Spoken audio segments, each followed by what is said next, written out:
चलो, यहाँ पे प्रथम श्लोक से प्रारंभ करेंगे, फिर आगे बढ़ते हैं। जी। आप पढ़ रहे हो कि यहाँ इसमें किसी को बोले? पढ़े, अंजना जी को बोले। अंजना जी पढ़ो।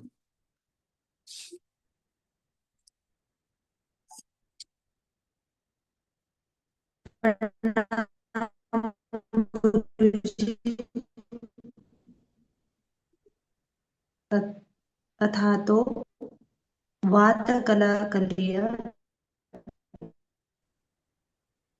आवाज कट हो रहा है। हेलो। आवाज कट हो रहा है आपका थोड़ा सा। सुनाई दे रहा है अभी? हाँ हाँ, बहुत कट हो रहा है। हेलो। हाँ, बहुत कट हो अभी रहा है। गुरुजी एक सेकंड वापस दोबारा से।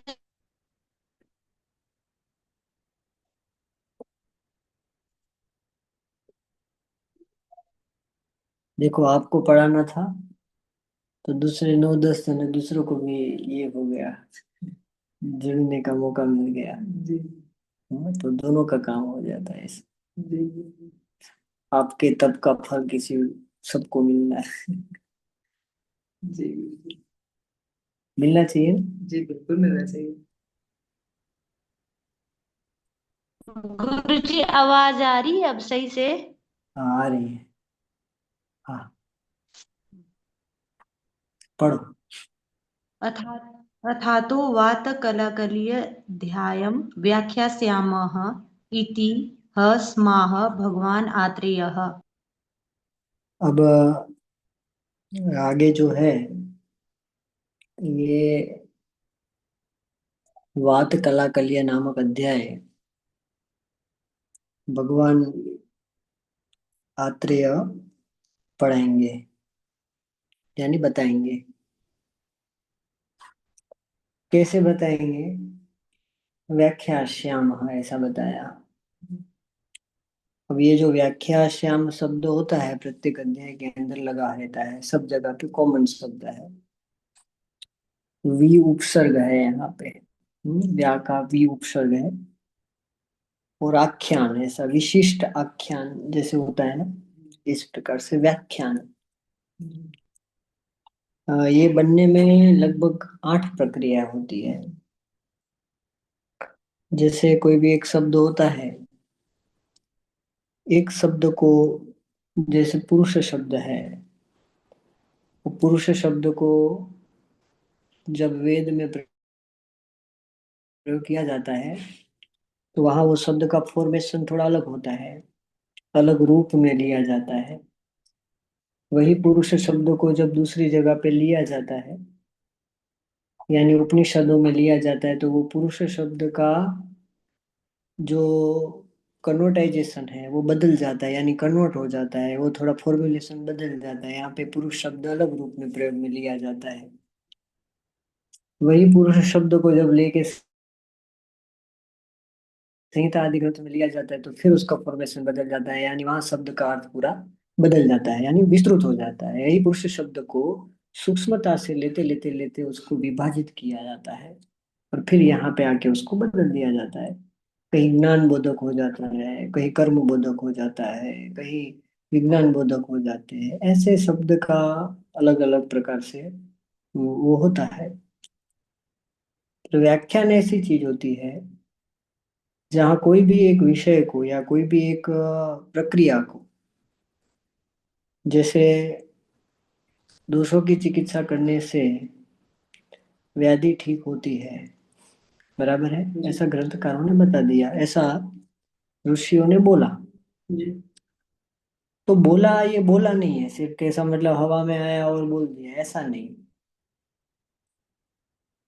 उन्होंने ये प्रक्रिया को करके देखा। यानी कोई भी विषय का सबसे पहले प्रकटीकरण होना, यानी उद्भव होना, उद्भव होने के बाद उसको प्रक्रिया में लाना, प्रक्रिया में लाने के बाद उसको समझ में आया कि हाँ ये प्रक्रिया सही है, तो वो प्रक्रिया के परक नियम बनाने जाते, नियम बनाए जाते हैं। नियम यानी ऐसा ऐसा करने से ऐसा होता है, ऐसा करने से ऐसा होता है। और वो नियम के बाद एक विधि बनाई जाती है।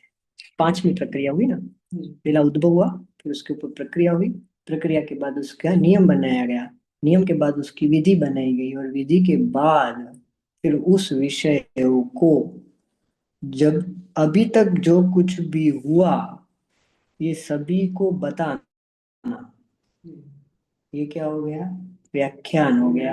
यानी व्याख्या श्याम, यानी योग जो कुछ भी हुआ ऐसा, ये शब्द के ऊपर जो कुछ भी हुआ, ये प्रक्रिया के ऊपर जो कुछ भी हुआ, इन सभी वस्तुओं को बताना, ये क्या है, व्याख्या श्याम है। यानी अभी तक जो कुछ भी बात के ऊपर, हम्म, जितना भी हमने संघर्ष किया है, उस विषयों के जो सारभूत चीजें है उसको हम अभी बताएंगे साहब। अब आगे का क्या शब्द है, वात, कला, कलियम। कला और अकला ऐसे शब्द है, दो प्रकार के शब्द है। तो यहाँ पे चक्रपाणि ने इस शब्द के ऊपर एक टीका लिखी है, बहुत महत्वपूर्ण टीका है। जैसे चक्रपाणि ने टीका लिखी है, वैसे ज्योतिष चंद्र सरस्वती जी एक चरक के टीकाकार हुए, उन्होंने भी लिखी है। हम्म। उसी प्रकार से निरुक्तकार, जो हमारे यास्कादि निरुक्तकार हुए, उन्होंने भी इसके ऊपर थोड़ा सा, शब्द के ऊपर उन्होंने, निरुक्ति के ऊपर उन्होंने जोर दिया है कि कहाँ कला शब्द का प्रयोग करना, तो अर्थ भिन्न हो जाते हैं। ऐसे एक शब्द का एक जगह पे प्रयोग अलग रूप से किया जाता है, दूसरे शब्द का दूसरी जगह पे अलग रूप से प्रयोग किया जाता है। जैसे अब यहाँ लिख सकते थे, ये कैसा विषय चल रहा है, दोष विज्ञान का विषय चल रहा है, व्याधियों का विज्ञान चल रहा है। अभी तक इतनी हायर स्टेज की डिस्कशन हुई है दोषों के ऊपर, तो वहां बोल देते कि वात के दोष, वात के गुण, वात के गुण, वात के अगुण, गुणिया गुण, इस प्रकार से गुण और दोषतः अध्याय, नहीं ऐसा नहीं लिखा। ऐसे शब्द का प्रयोग करने पर वो थोड़े से अ, एक जगह पे सीमित रह जाते हैं, पर वो उनको बात को यहाँ सीमित रखना नहीं चाहते थे। कहाँ पर, दोष और अदोष के ऊपर। विरल भाई करूँ છું તમને હમણાં થોડી વારમાં ફોન, ભલે? हाँ हाँ, जी जी। जी। तो कोई भी एक विषय के ऊपर उसको सीमित रखना नहीं चाहते। अब जो कला शब्द है, ये शब्द कल, काल, कालम पूरयति, यानी काल को जो निर्माण करता है वो कौन है, महाकाल। ऐसे महत काल, काल का जो पोषण करता है वो क्या है, भैरव है, काल भैरव, ऐसे बोलते हैं ना हम। हम्म। तो इसके लिए जो सब जगह व्याप्य है, व्याप्य है यानी फैला हुआ है, यानी ब्रह्मांड का ऐसा कोई अणु नहीं है, परमाणु नहीं है, एग्जिस्टेंस ऐसा नहीं है ब्रह्मांड का कहीं पर भी, वहां ये नहीं है। यानी ब्रह्मांड के स्थूल जितना भी संगठन है जो हम देख रहे हैं हमारी दृष्टि से, वहां पर भी वो है। हम्म। और जो हमें नहीं दिख रहा है वहां पर भी वो है। बराबर, यानी सभी डायमेंशन, मल्टी डायमेंशनल, प्रत्यक्ष और अप्रत्यक्ष दोनों रूप से, दोनों रूप से सृष्टि के प्रत्येक लोक में, प्रत्येक लोक की जो गति करने वाला है, लोकों के ऊपर के लोकों की जो गति करने वाला है, महालोक को जो चलाने वाला है, उनको भी जो एक्टिव करके रखने वाला है, वो कौन है, ये वायु है। ऐसा वो उसकी ये, इसलिए इसको क्या शब्द दिया आत्रेय ने, दोष गुण नहीं दिया, कला शब्द दे, ये कला, कला है इसकी। जैसे भगवान की कला होती है वैसे ही भगवान है, ये स्वयं ईश्वर है ऐसा। सब बनाने वाला, नष्ट करने वाला। हम्म, इसलिए यहाँ पे क्या शब्द प्रयोग में लिया गया? कला। कला। एक कला और एक अकला। अकला का अर्थ ये है, यानी दोष नहीं है। अकला का अर्थ ये है, ये जो वायु है, ये जब प्राकृत रूप से, अव्याहत रूप से गति करता है सृष्टि में या शरीर में या कहीं पे, तब वो सही है, यानी वो प्राकृत है। और जब वो कहीं पे भी अवरोध जन्य कार्य हो गया तो वो कैसे हैं? विकृत। विकृत है। इसलिए यहाँ अकला है। इसलिए हम दोनों विषय को बताएंगे ऐसा, इसके ऊपर हम चर्चा करेंगे। इसलिए क्या लिखा? वात कला कलियम अध्यायन व्याख्या श्याम इति भगवान आत्रेय स्माहा, भगवान आत्रेय, ऐसा हमको भगवान आत्रेय ने कहा, ऐसा मैं आपको बता रहा हूँ। आगे नेक्स्ट श्लोक।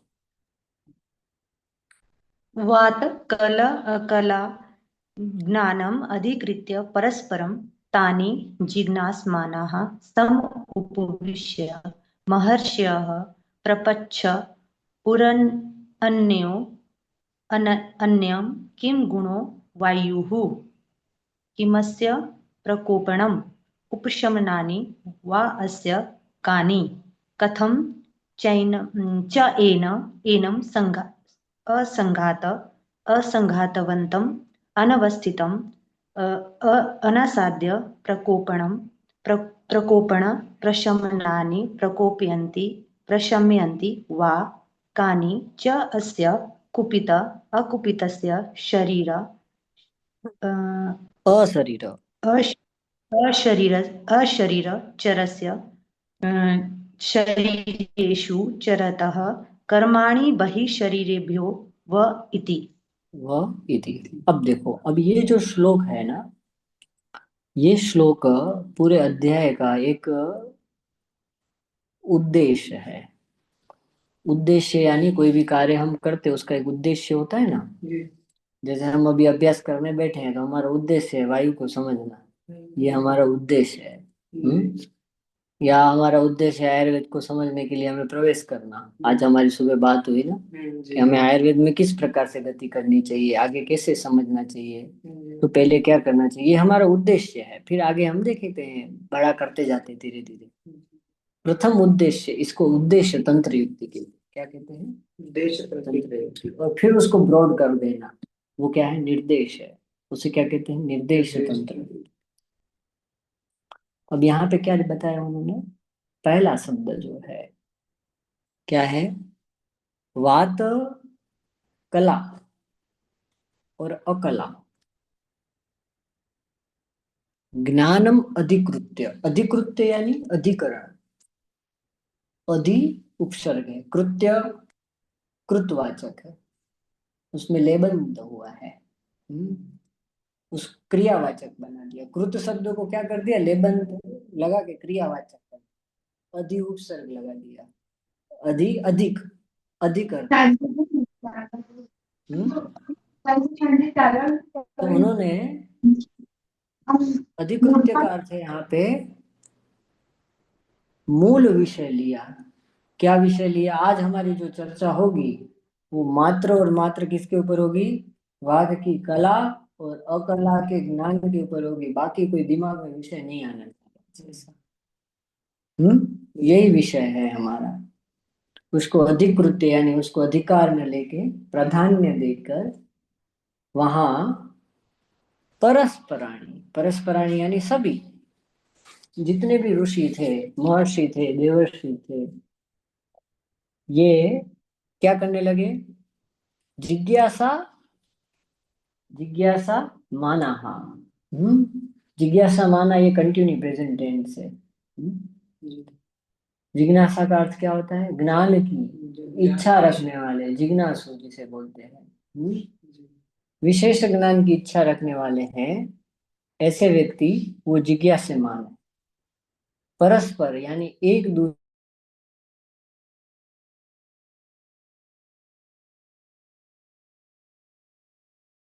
ऐसे सब लोगों ने मिलकर रूप में लेकर और सभी महाविद्वान अपने मत वहां प्रदर्शित करे और उसका कंपाइलेशन हुआ। सबने अपने अपने अनुभवों को एकत्रीकरण किया। इसलिए क्या लिखा? जिज्ञासा माना परस्पर परस्पर मतानी, मतानी यानी परस्पर एक दूसरे के मतों को रखते हुए उन्होंने प्रक्रिया प्रारंभ की। अब ये प्रक्रिया हुई, क्या प्रक्रिया हुई? वात कलाकल्य को अधिकरण में रखते हुए अब ये सब बैठ गए छांव में, ठंडी, कहाँ पे? तपवान भूमि के ऊपर बैठ गए। सभी लोगों ने सालों सालों तक कोई एक मंत्र के ऊपर जाप किया, कोई एक अलग जगह पे गया है, कोई एक अलग जगह पे गया है, कोई कोई देवलोक में गया है। सब लोग अलग अलग जगह से आके इकट्ठा होके बैठ गए। और सब कैसे थे? अलग अलग केडर के ऋषि थे। कोई देवर्षि, कोई महर्षि, है ना, कोई हमारे ये देवता है, कोई हमारे ये क्या है, हमारे 53,000 ऋषि का समूह है, उसे क्या बोलते हैं हम? जो नहीं, सुबह आते हैं प्रातःकालीन, अंगुष्ठ के समान आकृति वाले होते हैं, वो कौन है? प्रथम अध्याय निकालो।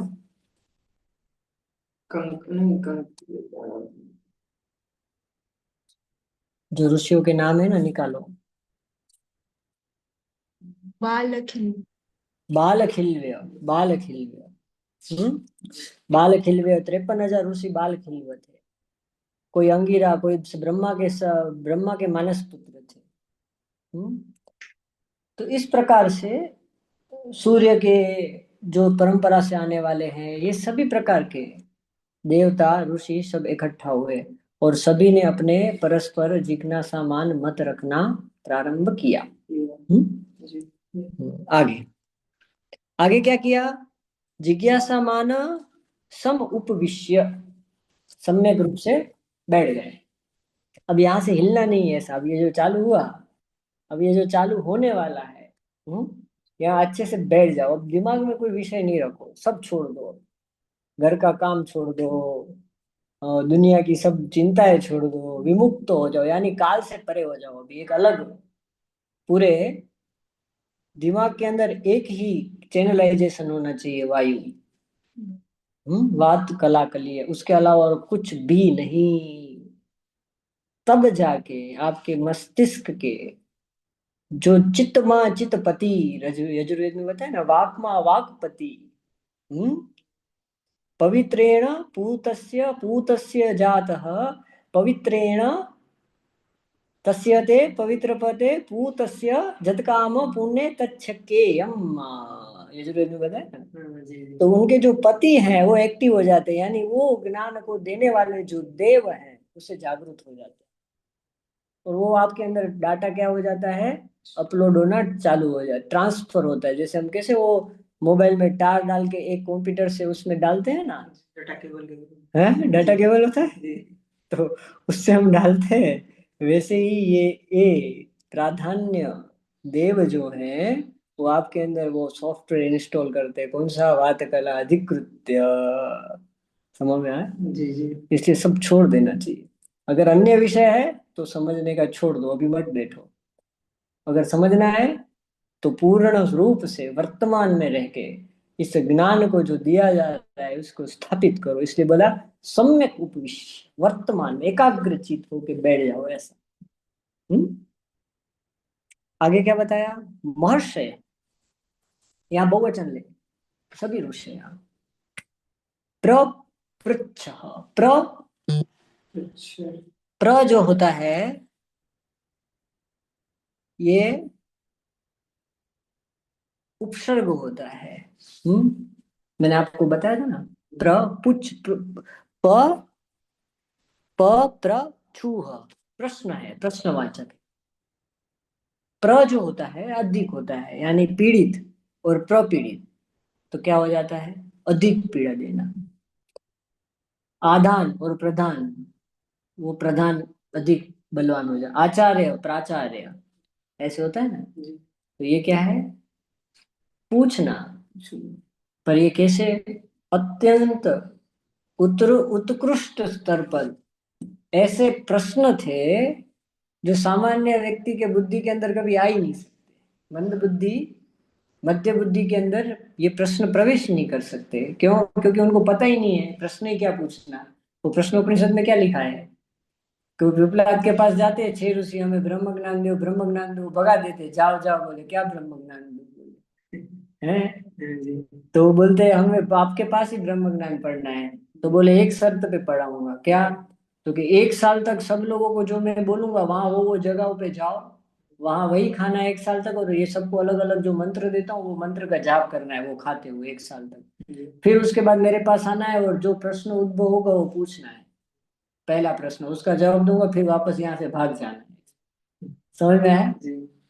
तो कहने का तात्पर्य क्या है कि अभी तुम्हारी क्षमता नहीं है कि तुम प्रश्न क्या पूछोगे, तुम्हें ज्ञान ही नहीं है कि मुझे पूछना क्या। तो पहले अपने आप को प्रश्न के लिए भी तैयार करके आओ। इसलिए फिर वो 6 शिष्यों ने पूछा, इसलिए ये कैसी बुद्धि थी? ब्राह्मी बुद्धि थी, महाबुद्धि थी। महाबुद्धि से प्रकट होने वाला प्रश्न अन्य मन्य एक दूसरे को पूछते हैं। क्या पूछते हैं? किम गुणो वायु।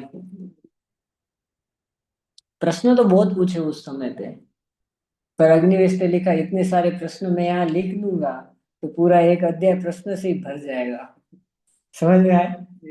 तो अग्निवेश ने बोला कि कुछ ही है उसी को मैं यहाँ लेता हूँ, कवर हो जाए, शास्त्र विस्तार ना हो जाए। इसलिए उन्होंने कुछ प्रश्नों को लिए। नहीं तो वो इतने सारे महर्षि थे तो इतने प्रश्न पूछे होंगे क्या? बहुत पूछे होंगे, और बहुत प्रश्नों का समाधान भी होगा। तो पहला प्रश्न, किम गुण वायु। वायु के क्या गुण होते हैं? जी। तो क्या वेद काल गुण प्रधान था? ये तो गुण तो दर्शन प्रधान है। वेद दर्शन प्रधान, वेद गुण प्रधान थोड़ी ना है था, है? तो फिर ऐसा क्यों उन्होंने लिख दिया अग्निवेश ने भाई, कि पीछे से किसी ने लिख दिया, बाद में किसी को मजा आया तो, है? दर्शन शास्त्र में से देख के वेद में कहाँ गुण है बताओ? ऋग्वेद में, यजुर्वेद में, अथर्ववेद में, सामवेद में, चारों में गुणों की कल्पना है कहाँ? और ये शास्त्र तो वेदकालीन है, तो वहां गुण शब्द क्यों लिया इन्होंने? क्या दर्शन में से इन्होंने संदर्भ लिए? तो दर्शन तो उस समय प्रादुर्भूत नहीं हुए थे, तो बाद के काल में प्रादुर्भूत हुए, तो गुण क्यों लिए यहाँ? हम्म के बाद में किसी को मजा आया और उन्होंने लिख दिया, है? नहीं, यहाँ गुण डाल देते हैं हम बच्चों को समझाने के लिए, ऐसा ऐसा ऐसा किया होगा अग्निवेश ने? नहीं नहीं, ठीक है। तो उन्होंने पूछा किम गुणो वायु, बाद में इसके ऊपर चर्चा करेंगे, बड़ा विषय है। पर मस्त विषय है। किम गुण वायु। आगे, किमस्य प्रकोपणम, किम अस्य प्रकोपणम, ये इसके गुण क्या है और ये प्रकोपित कैसे होता है? हम्म आजकल किसी व्यक्ति को प्रकोपित करना है तो क्या कर सकते हो आप? गाली दे दो, प्रकोपित हो जाता है, और कुछ करने की जरूरत ही नहीं है। तो ऐसे उन्होंने बोल दिया कि किम अस्य प्रकोपणम, ये प्रकोप कैसे होता है? आगे, उपशमनानि वा अस्य कानि, कैसे ये प्रकोप होना होता है और कैसे इसका समन होता है, कैसे होता है? तीसरा, अब ये जो प्रश्न है ये बहुत ही महत्वपूर्ण है पूरे प्रश्नों में से, और ये प्रश्न जिसने भी पूछा है उनको एकदम पारितोषिक पुरस्कार देना चाहिए, ऐसा प्रश्न है ये ऐसा प्रश्न का है, ये प्रश्न ऐसा है, प्रश्न पूछना भी और योग्य प्रश्न पूछना भी, ये भी ईश्वर की कृपा होती है। और ये प्रश्न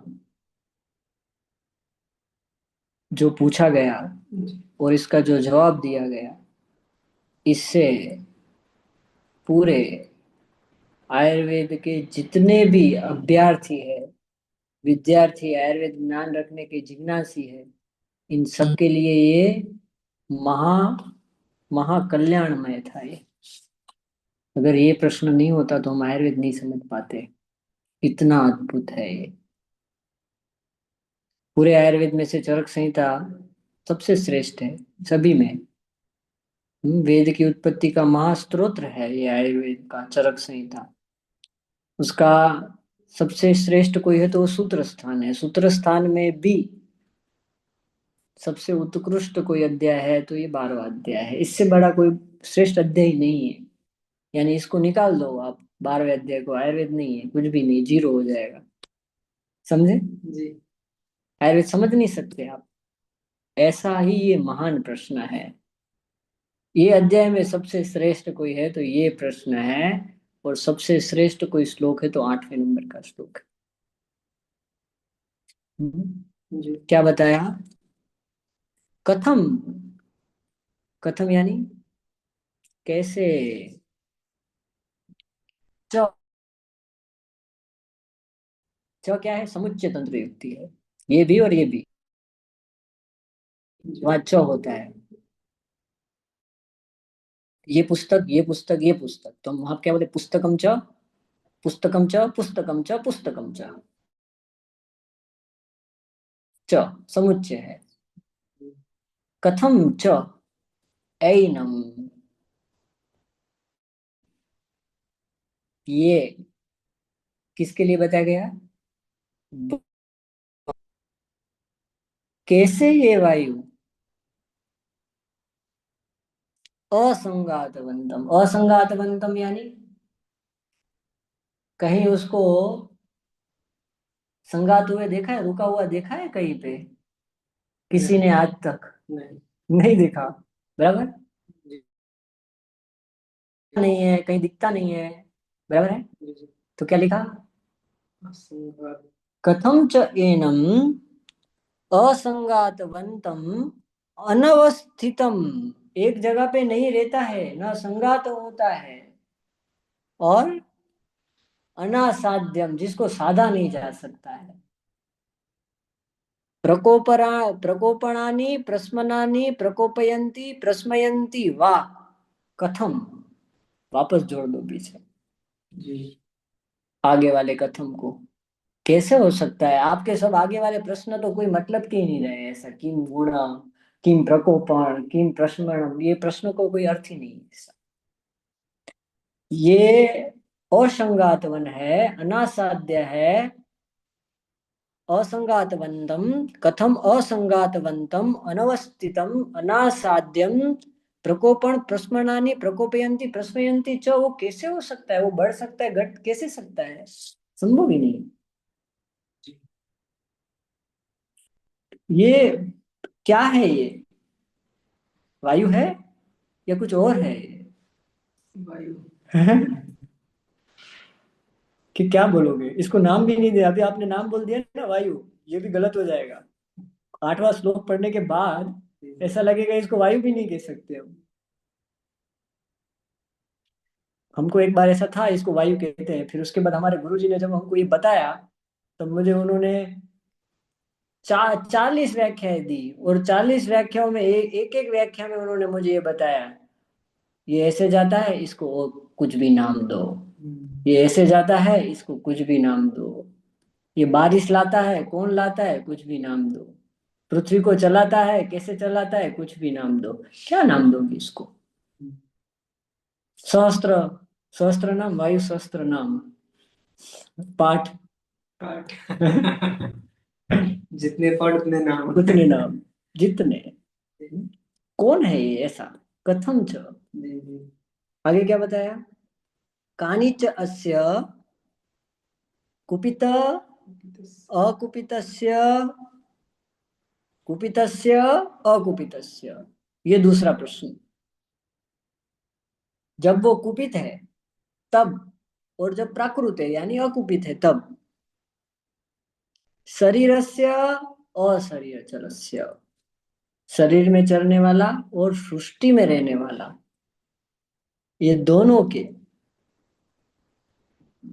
शरीरेषु चरतः कर्माणि बहि शरीरेभ्यो इति, बाहर के ऊपर घूमने वाला जो वायु है, ये क्या है और ये कैसे घूमता है, क्या करता है, कुछ भी समझ में नहीं आ रहा है। ये वायु क्या है? ऐसे कितने प्रश्न आए होंगे? असंख्य प्रश्न थे इनके पास। एक व्यक्ति ने वहां बैठ के पूरी डायरी बनाई प्रश्नों की। और फिर वो प्रश्न सबके सामने रख दिए। ये है, ये है, ये है, अब इसका हल निकालना है। कौन निकालेंगे? भगवान आत्रेय। कैसे आत्रेय? व्याजहार पुनर्वसु आत्रेय, जिसके अंदर परावाणी है, स्वयं जो बोलते हैं वो ब्रह्मा है, ब्रह्म बोलते हैं ऐसा। उनकी वाणी से जो निकला वो ईश्वर से जुड़ा हुआ है, यानी वो नहीं बोलते, उसके उनके माध्यम से ईश्वर स्वयं बोलते। और वो इन सब के जवाब देना है, उनको देते हैं, वो अलग अलग को सबको देते हैं। और सब अलग अलग व्यक्ति वो सभा में बताते हैं। आगे पढ़ो।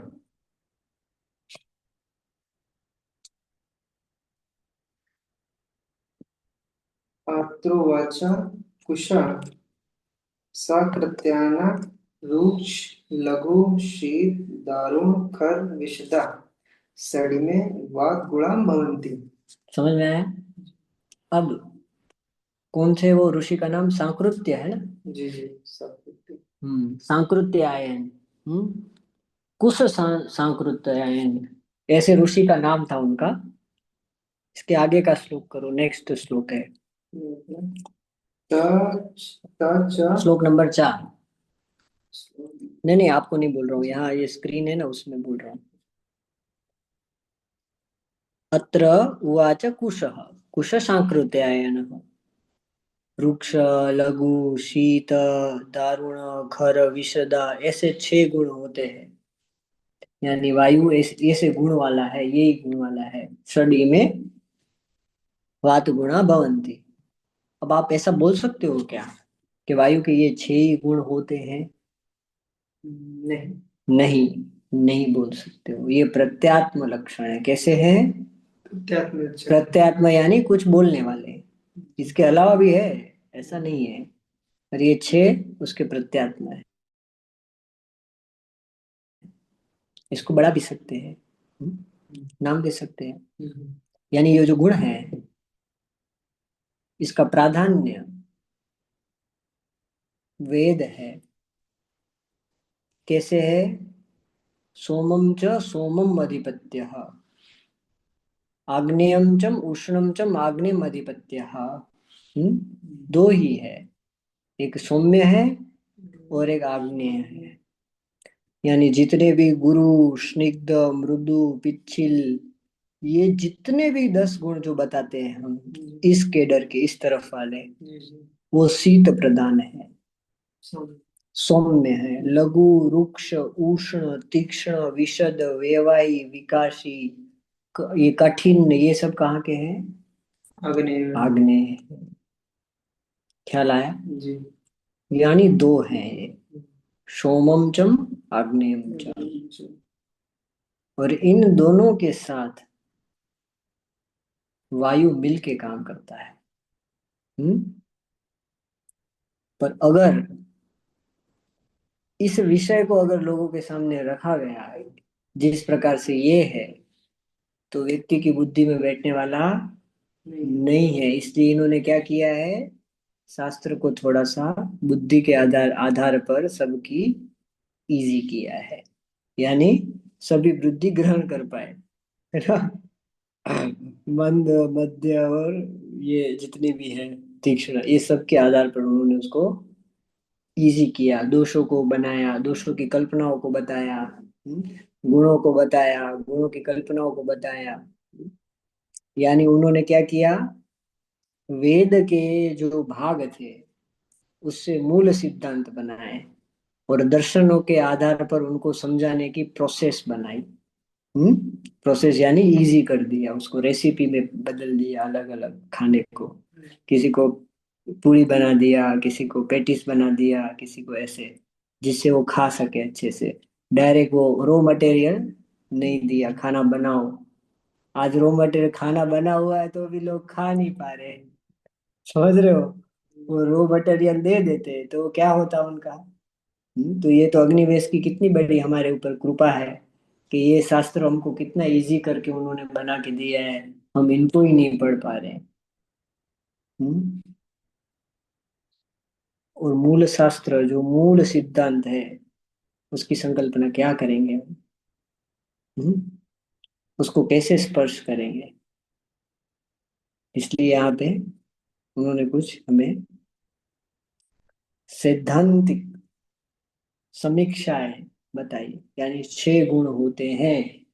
अब आपको आजीवन अन्य वायु के गुण क्यों ना हो, पर आपको तो 6 के ऊपर ही काम करना है, समझ गए। अब आपको इससे नहीं भटकना है, ये आपका जीवन का नियम है अब। क्योंकि आपको एक ही शास्त्र को, कौन से, चरक को प्राधान्य मानकर अपने जीवन का कार्य करना है। अब इसके अंदर जो चीजें लिखी गई इसी के कॉन्सेप्ट इसके ऊपर लागू होंगे, अन्य शास्त्र के कॉन्सेप्ट इसके ऊपर लागू नहीं होंगे। अन्य शास्त्र के द्वारा आप इसको समझ सकते हो। समझ में आया। जी जी। ये एकांतिक नहीं है, एकांतिक शास्त्र नहीं है ये। इसको आप अन्य चीजों को ऊहत कर सकते हो, बुद्धिमान से, बुद्धि से ऊहन कर सकते हो इसके। पर सिद्धांत इसके जो बन गए हैं ये कैसे हैं, मूल सिद्धांत यानी शाश्वत सिद्धांतों को लेकर उसे ही यहाँ पे स्थापित किया गया है। भले ही उसमें कुछ भी उन्होंने फॉर्मेशन किया है, पर फॉर्मेशन कैसा है, मूल सिद्धांत के आधार पर किया गया है। ख्याल आया जी। कितना विस्तृत है ये। विस्तृत विज्ञान है ये, इसलिए चरक ने लिखा है। चरक विमान स्थान अध्याय 8 निकालो।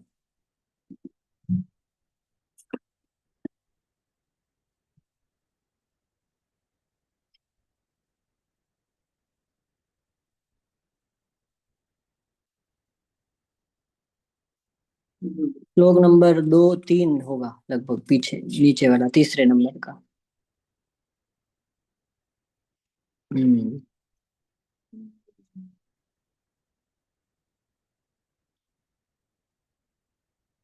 ये देखो, पहला प्रथम लाइन है। बुद्धिमान बुद्धिमान आत्मनः। बुद्धिमान अनात्मना कार्य। अनात्मन नहीं, बुद्धिमान आत्मनः है। बुद्धिमान आत्मनः। जो बुद्धिमान है, आत्मन का अर्थ है यहाँ पे जितेंद्रिय है जो ऐसा व्यक्ति। और दूसरा जो मन वाला है, कैसा, बुद्धि वाला है, बुद्धि युक्त आत्मा है जो व्यक्ति है। ऐसे व्यक्ति ने पूर्व में निश्चित कर लेना है पहले से ही सब, या तो ये शास्त्र के ऊपर मुझे जीवन भर काम करना है या तो नहीं करना है, दो में से एक चीज, बीच का रास्ता नहीं रखना। नहीं तो गड़बड़ हो जाओगे, नहीं तो गिर जाओगे, समझे। या तो चरक को अपनाना है या तो नहीं अपनाना है, बिल्कुल भी बीच में नहीं रहना है। नहीं नहीं, नहीं तो नहीं, छोड़ दो। इसलिए यहाँ वो रोग विषक जितिया में आत्रेय और अग्निवेश आदेशात्मक वाक्य कह रहे हैं। बुद्धिमान आत्मना, पहले आप स्वयं को बुद्धिमान मान रहे हो कि नहीं मान रहे हो, मान रहे हो, मान रहे हो ना। तो फिर ये पहले सोच लो कि आपकी अगर जितनी बुद्धि है उस हिसाब से विचार लो आप कि ये क्या, ये कार्य करना है या नहीं करना है। तो क्या लिखा, बुद्धिमान आत्मनः कार्य गुरु लाघवम। गुरु लाघवन बड़ा या छोटा, कार्य का तो दृष्टि होती है ना हमारी कि भाई ये बड़ा काम है, ये छोटा काम है, ये तो बड़ा ही काम है, ऐसा नहीं है। ये शास्त्र समझना यानी वेद की पराकाष्ठा तक जाना है, तत्व स्मृति बल की पराकाष्ठा तक जाना है। यानी सभी वेद के संदर्भित ज्ञान का सार निचोड़ के पीना है, ये गुरु है या लाघव है। कार्यम तदर्थ बुद्धिमान आत्मा, पहला वो संभाल ले, उसको सीख ले, नहीं तो छुए ना इसको ऐसा। छोड़ दे इसको, मतलब नहीं है, वो ज्ञान का अर्थ नहीं है, वो खिचड़ा है। वो आपको क्या करेगा, अल्प अल्प ज्ञान जो होता है, चाणक्य बताए नष्ट कारक होता है, असंशय पूर्वक। धर्मशास्त्र बताते हैं। इसलिए क्या है, कार्यम गुरु लाघवम, गुरु और लाघव कार्यम। आगे क्या बताया, कर्म फलम अनुबंधम च, यानी कर्म का जो फल मिलने वाला है वो अनुबंध में है उसके साथ। अनुबंध यानी जुड़ा हुआ है। आज आप लिखोगे, वो आपने नोट किया है, उसका वो कर्म है, उसका फल क्या है, आने वाले समय पर जो ये लिखा हुआ है वो आपको ज्ञान देने वाला है। कैसा ज्ञान, विदित ज्ञान देने वाला है। ये कर्म फल है। आपने रुग्ण की चिकित्सा की है, तो रुग्ण को ठीक करने वाला है या नहीं भी करने वाला है, जैसा आपका ज्ञान है, जिस प्रकार से आपने प्राप्त किया है। ये क्या है, कर्म फलम अनुबंधम, अनुबंध है इससे। आगे क्या लिखा, देश कालो, ये सप्तमी है, सामासिक शब्द है। षष्टि द्वंद है ना, देशम च कालम च, काल में, यानी काल, यानी काल का अर्थ यहाँ क्या है, कलयुग है, त्रेता युग है, सतयुग है, ये काल है। काल यानी लंबी आयु वाला काल नहीं, यहाँ पे कम आयु वाला काल। यानी सतयुग में तो कितनी आयु थी, 10,000 साल की आयु थी, तो एक शास्त्र पढ़ते हो 2,000 साल तक समय है ना। अब हमारे पास समय कहाँ, 100 साल की तो आयु है। और 100 साल की आयु में हमें पूरा एक शास्त्र समाप्त करके उसके ऊपर चिकित्सा करना है। यानी पूरा जीवन 70-80 साल अगर चरक संहिता समझने में लग जाए तो चिकित्सा कब करोगे, जीवन के आखिरी के 20 साल है। इसलिए चाणक्य ने भी लिखा है, धर्मशास्त्र ने भी लिखा है, क्या, बहुलश्च विद्या, विद्या बहुत है, अनंतश्च शाखा, उसकी शाखा भी बहुत है, अल्प आयु बहु विघ्नताश्च, विघ्न भी कितने हैं, सब करना ना हमको तो है, कमाना, घर वालों को रखना, शादी करना, बच्चे करना, फिर उसके बाद इसके ऊपर काम करना, तो विघ्न ही है ना, ये क्या है, बहु विघ्नता। तो बहु विघ्नताश्च और अल्प आयु, ये सभी चीजों को विचार करके कर पाता है। आज के काल में व्यक्ति क्या पूरे दिन अभ्यास कर पाएगा, एकांत में बैठ के वहां वन में रह के पूरे दिन चरक पढ़ पाएगा, ब्रह्म ज्ञान की सिद्धि कर पाएगा, ये काल है ऐसा, वो विघ्नता है। उसमें ऐसे समय पर अब आप क्या कर सकते हो, जो सार है उसको जल्दी से ग्रहण करो और उसके ऊपर काम करो। ख्याल है, इसलिए क्या है, देशम कालम च विदित्वा, जानकर, विदित्वा यानी जानकर, समझकर, त्वांत है, ये प्रक्रिया करने के बाद, त्वांत का प्रयोग होता है प्रथमम कृत्वा, यानी ये करके, फिर उसके बाद तद तद तदनंतरम, ऐसे विदित्वा, ये जान लो, क्या जान लो, देश जान लो, काल जान लो। देश यानी आपके आसपास लोग कैसे हैं, परेशान करने वाले लोग हैं तो भी ज्ञान प्राप्त नहीं कर पाओगे, बराबर है ना जी। जी तो देशम कालम च विदित्वा, आगे क्या लिखा है, अंजना जी, ये जो शब्द है ना, जी गुरुजी। युक्ति, युक्ति दर्शनात्, युक्ति दर्शनात्, ये युक्ति दर्शन क्या है, इसे वेद में प्रशिष्ट कहते हैं। ये पंचमी में लिखा गया है, दर्शन से, कैसे, युक्ति के दर्शन से। एक बार सोच लो आप, क्या सोच लो, मैं तो सिर्फ इतना ही बता रहा हूं, व्यक्ति ने सिर्फ अपने 2 दिन की परिचर्या निर्माण कर लेनी चाहिए। कल सुबह में इतने बजे उठूंगा, फिर उसके बाद में ये करूंगा, फिर उसके बाद में ये करूंगा, फिर उसके बाद में ये करूंगा, और फिर उसके बाद में ये करके सो जाऊंगा। ये युक्ति की योजना आपके दिन की आप स्वयं नहीं कर सकते हो, 2 दिन की नहीं कर सकते हो।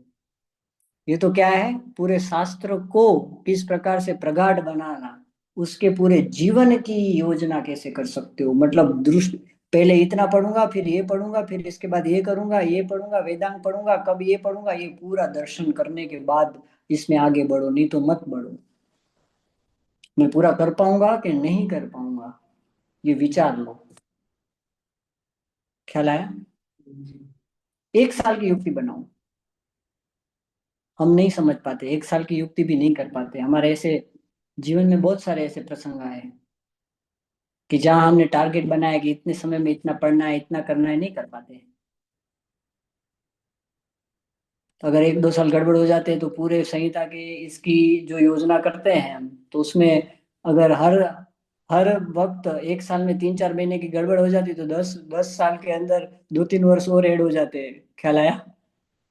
13 साल, जो 10 साल की योजना है वो 4 साल और बढ़ जाती है अगर सब सम्यक चला तो। हम्म।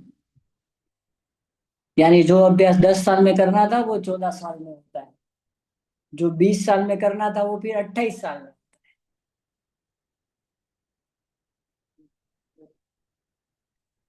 क्या है ये? दर्शनार्थ किसका? योजन को दर्शन। पहले योजना का दर्शन कर लो। कैसे कर लो?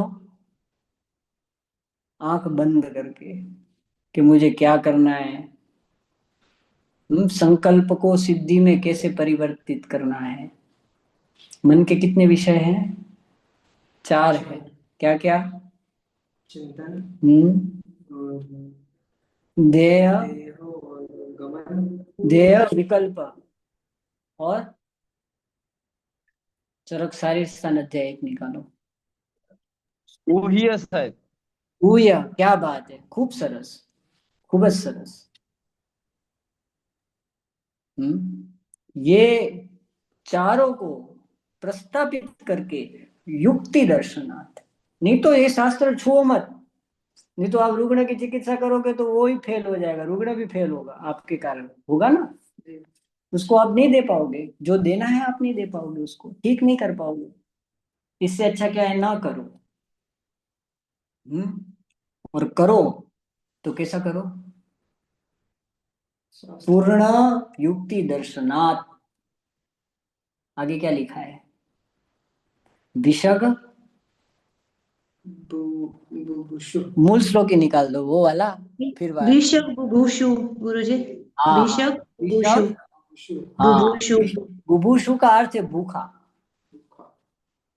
जिसे प्यास भूख लगी है। किसकी भूख लगी है? चिकित्सा करने की जिसे भूख लगी है, ऐसे व्यक्ति ने पहले ये सब चीजें देख लेनी है। मेरे जीवन की योजना क्या होगी? जीवन की योजना एक तरफ रखो कि शास्त्र समझने की मेरी योजना क्या होगी, ये जीवन के साथ, ये जीवन की जो परिचर्या चल रही है उसके साथ मेरी शास्त्र समझने की योजना क्या होगी। अगर इसमें एक भी वस्तु अगर बाधित होती है उस व्यक्ति की तो वो उसको एक्सेप्ट नहीं करता है। ऐसा ऐसा तगड़ा संकल्प होना चाहिए, फिर कुछ भी हो जाए। समझ में आया? पर्वत टूट जाए पूरा, ब्रह्मांड टूट जाए, पर उसका संकल्प नहीं डूबना चाहिए वो। ये युक्ति दर्शन है, ये जीवन की परिचर्या है। ऐसी अखंड तपस्या धारण करनी पड़ती है जो कभी समाप्त ना होने वाली। गलत बोल रहा हूँ कुछ? नहीं जी है?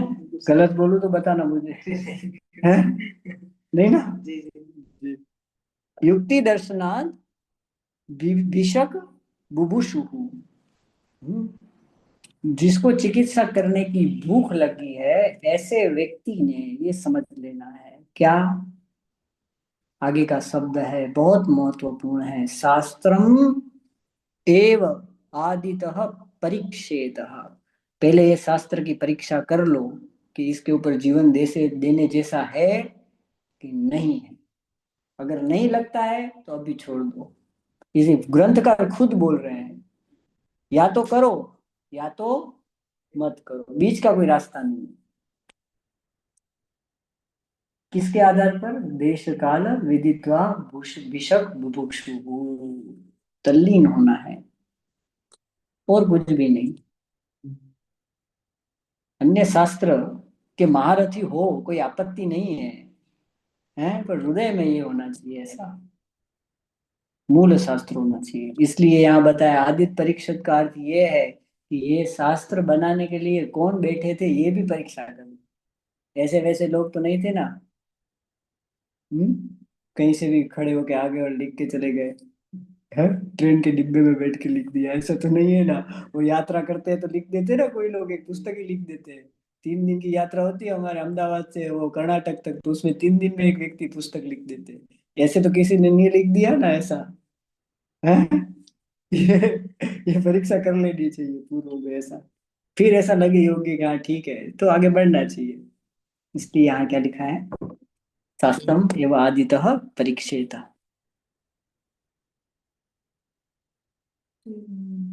आगे पढ़ो अंजना जी। जी गुरुजी। विविधानि हि शास्त्राणि भिषजां प्रचरन्ति लोके। विविधानि शास्त्राणि, अरे है बहुत सारे है, ऐसा बोला उन्होंने। विविधानि अनेक शास्त्र है, प्रचार में है बहुत सारे, आप जाओ वो करो ऐसा।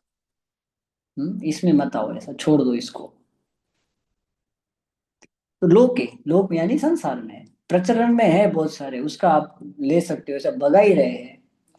समझ में आया? ऐसे व्यक्ति होते हैं ना, ऐसा बोलने वाले, वो सत्य होते हैं, यथार्थ होते हैं, उसके पास सनातन होता है। उनको आवश्यकता नहीं है। आवश्यकता किसको है? आपको आवश्यकता है, इनको नहीं है। आप हमारा शास्त्र पढ़ो ना पढ़ो, उनसे हमको कोई फर्क नहीं पड़ने वाला है। इसलिए उन्होंने बोल दिया विविधानि शास्त्राणि प्रचरन्ति लोके। बहुत सारे शास्त्र है, चिकित्सा के लिए भी है, वो पढ़ो कैसे होते हैं। ग्रंथ है ना आजकल हमारे पास, नहीं है? एक वो फार्मेसी की बुक लेके बैठ जाओ, उसमें सब लिखा है कि अभिपतिकर कहाँ यूज करना, उसकी कितनी फलश्रुति रहती है, उसमें देख लो और चिकित्सा कर दो, है? रज प्रवर्तन विधि कहाँ देना, उसको देख लो, उसकी चिकित्सा में दे दो, वो कर सकते हो ना। ऐसे बहुत सारे हैं। इसको क्या बोलते हैं हम? Clinical guide. क्लिनिकल गाइड होता है ना, उसका अभ्यास करो, ऐसा बोल रहे हैं। अगर ये शास्त्र पढ़ना है तो इसके लिए पहले तैयार हो जाओ, नहीं तो नहीं, बीच का रास्ता नहीं। तप है, तप है, तप है और तप ही है, और कुछ नहीं है। और कुछ नहीं है। और कुछ भी नहीं है यहाँ पे, यही है बस। ये अगर कर सकते हो पूरा जीवन तो ये करो, नहीं तो छोड़ दो। आपके पास है रास्ता, है जाने का, ऐसा बोल रहे हैं ये। हम नहीं बोल रहे आपको ये करो ऐसा। बराबर है अन्ना जी? जी गुरुजी। ठीक है, अब मूल मूल अध्याय पे आओ।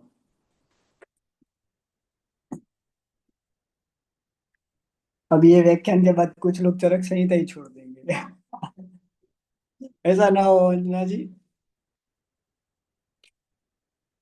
जी गुरुजी। नहीं नहीं गुरुजी। या तो उनको दृढ़ विश्वास हो जाएगा, या तो वो छोड़ देंगे, और क्या करेंगे, है? उससे कोई फर्क नहीं पड़ता है। शास्त्र को तो कोई फर्क नहीं पड़ता है, व्यक्ति को फर्क पड़ सकता है, पर शास्त्र को नहीं पड़ता है। आगे।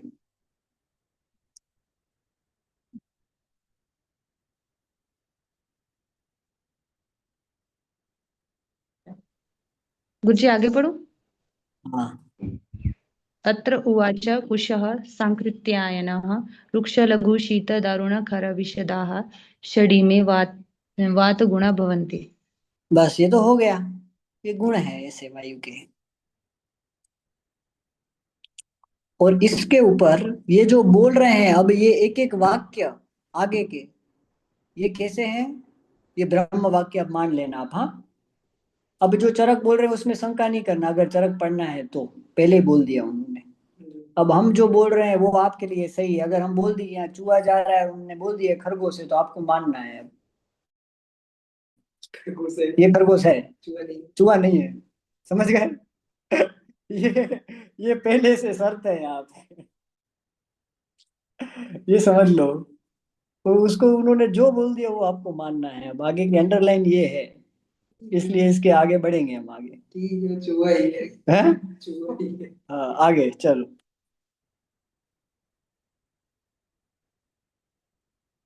गुरुजी आगे पढ़ना है। हाँ हाँ।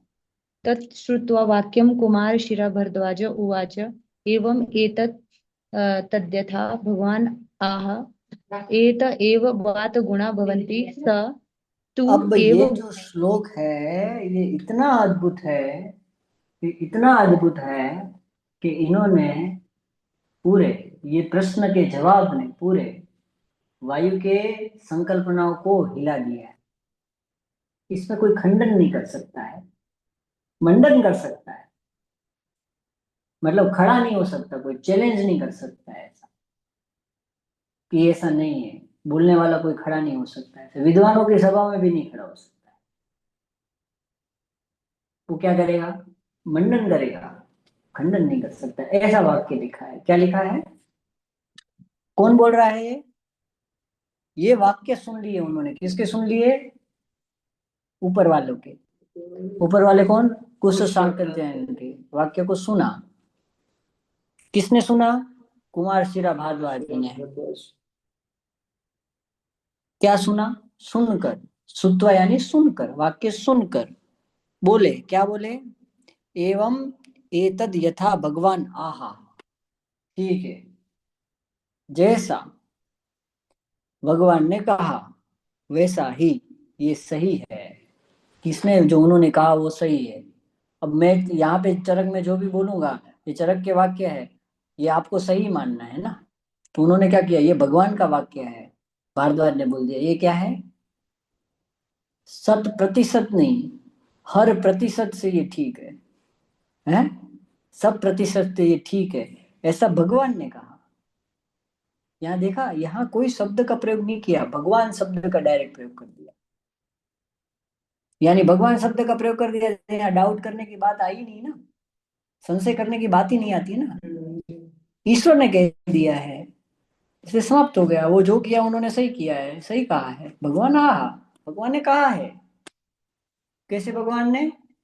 महाभगवान ने कहा है। क्या कहा है? एत एव वात गुणा भवन्ति। एत एव वात गुणा, जैसा उन्होंने बोला ऐसे ही वात के गुण होते हैं। भवन्ति, उससे क्या होता है? स तु स तु पढ़ो अंजना जी यहां से। स तु एव गुणैः एव गुणे ही, एवं एव गुणे ही, एवं द्रव्यैः एवं प्रभावैश्च प्रभावी ही। कर्मभिः कर्मभिः अभि अस्य मानैः वायुः प्रकोपम् आपद्यते। ख्याल आया? आया? क्या आया? जो वायु के गुण होते हैं प्रभाव से, कर्म से। सही। बोलो, सुन रहा हूँ। जी, जो वायु के गुण होते हैं द्रव प्रभाव से और कर्म से, वो प्रकोप होते हैं। मतलब आहार विहार से लेने से वो प्रकोप होते हैं। किससे? कर्म से, द्रव कर्म से। ये हिंदी वाले ऐसा ही करते हैं, इसमें ये ट्रांसलेशन लिखते हैं ना। ट्रांसलेशन नहीं देख रहे हैं गुरु जी, जो हमें समझ में आ रहा है पढ़ के वो। कौन सी विभक्ति है ये?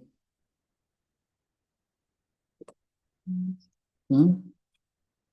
द्रव्ये ही। पहली विभक्ति है द्रव्ये ही। गुणे ही, पहला शब्द है गुणे ही। तू एव गुणे ही, एव गुण यानी ऊपर बताए जो गुण हैं। कौन से? तो 6 गुण छह हैं। गुण, जो शीत लघु हाँ, धारण खाली शुद्ध। उन गुणों के द्वारा, तृतीया बहुवचन है, रामे ही। हम्म? उन गुणों के द्वारा। हम्म? फिर आगे एवं द्रव्य ही, यानी उन गुण वाले द्रव्यों से। अब ये द्रव्य कैसे? रोज शीत आगे एवं प्रभावे, कैसे प्रभाव वाले? वो 6 गुण के प्रभाव वाले, वो 6 गुण के गुण वाले, वो 6 गुण के द्रव्य द्रव्य वाले। जिसमें वो ऐसे द्रव्य जिसमें वो 6 गुण हैं, ऐसा प्रभाव जिसमें वो 6 गुण है। कौन से? ऊपर लिखे वो। इन सब के और कर्म भी, ऐसे सभी कर्म जिसमें ये 6 गुण हैं, इन सब का क्या करने से? अभ्यास माने ही, अभ्यास यानी सेवन करने से, सेवन करने से, कंटिन्यूटी में सेवन करने से वायु क्या होता है? प्रकोप विकृत अवस्था आ जाएगी। प्रकोपम आपद्यते, यानी प्रकोपित हो जाता है। जी। इसलिए क्या लिखा है? समान गुण अभ्यास धातुनाम वृद्धि कारण। ये शब्द, ये जो है थ्रिलर मूवी के बीच में एक सीन है जो लास्ट में समझ में आता है। वो देखिए ना, थ्रिलर मूवी सस्पेंस में कोई एक सीन रहता है तो बीच में डाल देते हैं, फिर उसका क्लियर हमको कब होता है? जब मूवी खत्म होती है तब होता है कि हाँ यहाँ ये ऐसा कहा गया था। तो ये क्या है? ऐसा शब्द डाला है यहाँ पे। जब वायु की संकल्पनाएं क्लियर होती है तब जाके ये शब्द हमें समझ में आता है कि यहाँ पे ये क्यों डाला है कि समान गुण अभ्यास से ही धातुओं के अंदर क्या होता है? वृद्धि कारण। धातु नाम वृद्धि कारण, धातु नाम इति धातु रस अपमास में दस्ती में शुक्र। बराबर है। और ये किससे होता है? वायु के बताए हुए गुणों वाले द्रव्यों से, वायु के बताए हुए गुणों वाले प्रभाव से, वायु के दिखाए हुए गुणों वाले कर्म से, और इन सब के कंटिन्यूटी में अभ्यास करने के कारण ये गुणों की वृद्धि कहाँ होती है? धातुओं को। ख्याल आया? यानी जो कोई भी, चाहे वो ग्रह प्रवेश हो, चाहे भूत प्रवेश हो, चाहे देव दुष्ट हो, ये भी व्याधि करने से पूर्व प्रभाव कहाँ डालेंगे? धातुओं में डालेंगे। बिना धातुओं के दुष्ट हुए व्याधि निर्माण तो नहीं होगी, ये निश्चित ही अंडरलाइन कर लो। ये वाक्य अत्यधिक महत्व का है। आपने क्रोध किया तो उसके कारण ये ऐसा प्रभाव है क्रोध का जिससे अग्नि और वायु रुद्ध होता है। और अग्नि और वायु कहाँ वृद्ध होते हैं? शरीर के महाभूतिक धातुओं में। कोई व्यक्ति के चिंता कर लिया, लंबे समय चिंता करने का प्रभाव क्या होता है? शरीर के अंदर वायु के गुणों की वृद्धि होती है, वो उसका प्रभाव होता है। चिंता का प्रभाव वायु के गुणों की वृद्धि होना, और वो प्रभाव से वायु प्रकोप कहाँ होता है? शरीर के प्राकृत धातुओं के परमाणु में।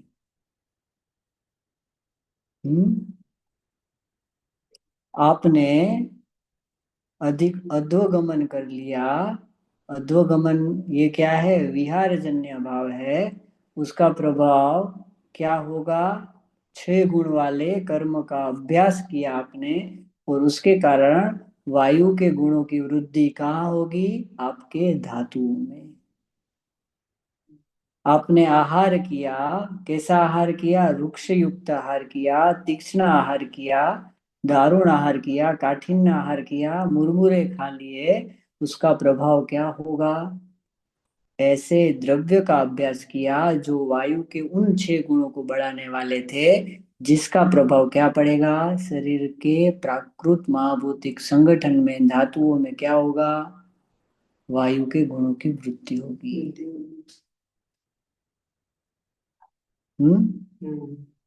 आहारजन्य, विहारजन्य, आचारजन्य, तीनों तीनों भाव का, यानी एक द्रव्य युक्त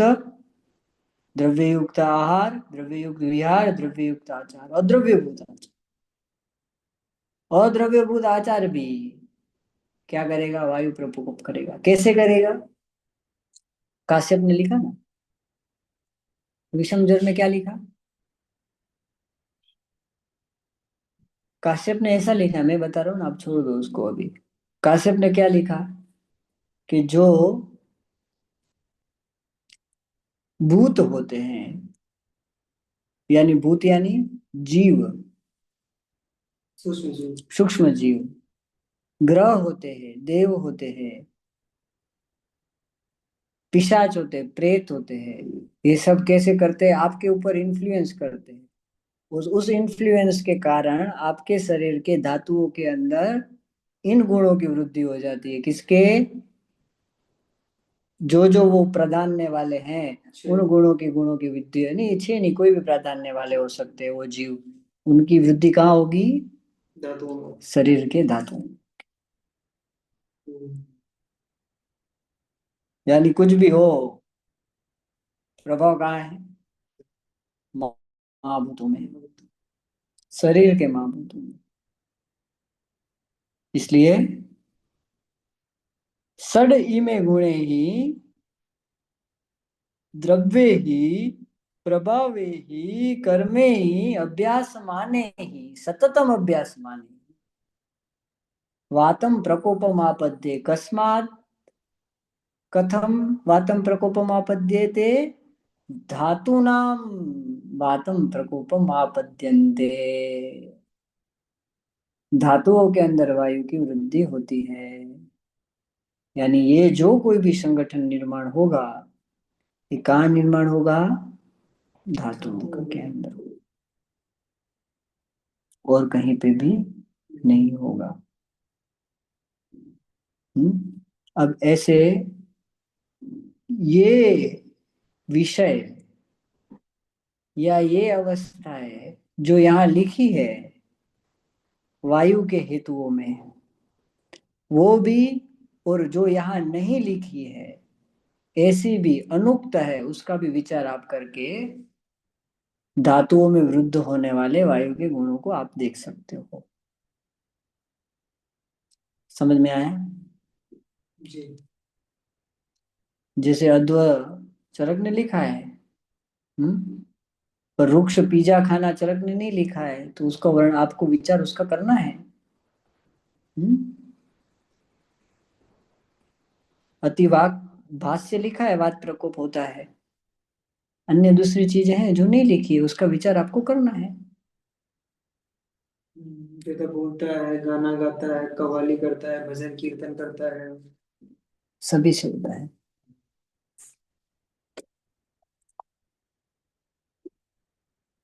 तो ये क्या है? वात प्रकोप के हेतु है। ठीक है, आज यहीं रुकेंगे, फिर बाद में देखेंगे आगे।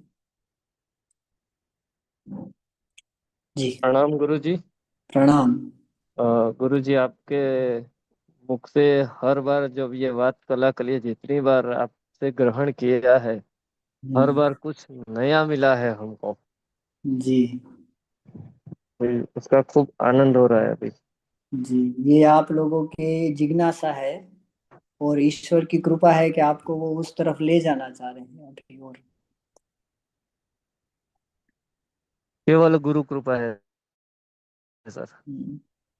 गुरु और देवताओं की कृपा है, अश्विनी कुमारों की बलवान कृपा है। जी सर, धन्यवाद, प्रणाम सर। धन्यवाद, धन्यवाद।